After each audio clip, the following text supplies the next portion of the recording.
Hey, what's up, and welcome back to Interpreting the Stars, where today we're bringing it back to our Die Hard movie marathon with the latest film in the series. It's A Good Day to Die Hard. Now, the last time that I reviewed this film, it was on the day that it was released, 7 years ago, written review. And for the most part, I liked it for what it was. My original score was like 87%, which is nuts.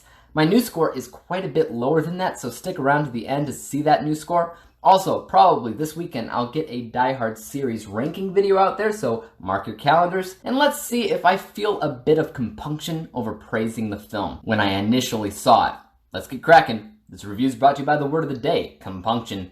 A twinge of misgiving, aka what I felt when my prom date wouldn't open the door. A Good Day to Die Hard takes John McClane to Mother Russia when he learns that his son Jack is finding himself in a lot of problems. And Daddy McClane decides to talk some sense into the boy, but that's when things begin to get worse. That's when terrorists show their ugly faces once more, and it's up to John McClane to save the day again, only this time, he has the help from his son. So, just like Live Free or Die Hard, this movie doesn't feel like Die Hard at all. Once again, it just feels like a mindless action film that Bruce Willis is in. I'd go as far as to say Live Free or Die Hard feels a little bit more like Die Hard because Bruce Willis at least attempted to have some of that same personality still, so he rattled off a lot of the same types of lines he normally would. He talks to himself, he gets rattled, he gets on the verge of losing it, which in turn makes him a funny guy. But he is so reserved in this film, and he's barely doing anything. Most of the time he's letting his son do all the work while he stands in the corner with a gun. That's it. And it's so insane that it's hard to even find any part of this film Die Hard worthy other than the fact that he's playing a character named John McClane and he says the yippee-ki-yay line. That's it. Past that, you're looking at the terrorist plot, which for the most part I didn't understand. They didn't have enough exposition, or it just wasn't interesting enough for me to remember or care about. The bad guys were just so disposable and so bland that I find myself wondering how Bruce Willis was cool about making this movie. Maybe he liked reading that Chernobyl was in the film, which is a general idea, is pretty cool, I'll admit. But do I ever actually believe it's Chernobyl?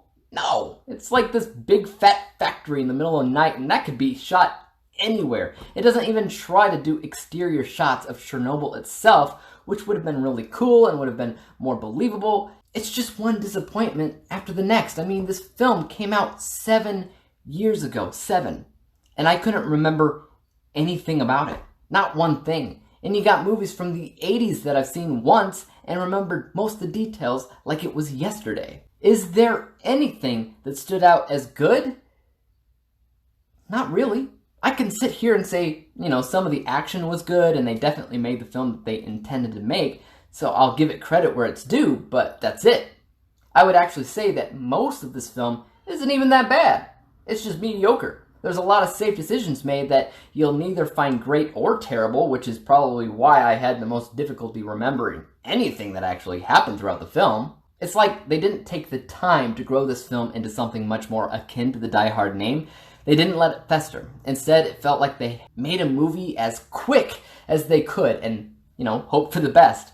So because it was a half-hearted attempt for a film, I have to say it mostly got a score that reflects that. So let's take a look at that score. From an unbiased vantage point, you're talking about a movie that does exactly what it sought out to do. Make an action film about an action hero going against a group of terrorists in Russia. Nothing about that is inherently terrible, but at the same time, they never once challenged themselves to go above and beyond with the visuals, with the cinematography, editing, sound, or music, which honestly could have saved this film when the audience doesn't feel the same soul from John McClane. That unbiased score is 58%, and because I was personally disappointed in the film, my bias score is a little bit lower at 48%, averaging everything out to a final score of 53%, 53 out of 100 possible stars, granting A Good Day to Die Hard with a failing letter grade of F. It's crazy, my original score was 87%, and my updated score is 34% lower.